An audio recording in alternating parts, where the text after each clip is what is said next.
Guys നമ്മൾ ടെററി ഉണ്ടാക്കിയിട്ടുണ്ടായിരുന്നു. അപ്പോൾ അതിന്ന് സ്പ്രേ ഒന്ന് അടിക്കണം. ഇത് ഫംഗസ് പോലെ എന്തോ കയറിയുണ്ട്.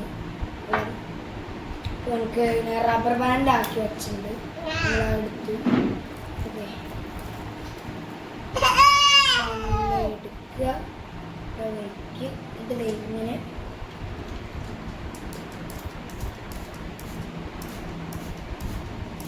മതിയാവും.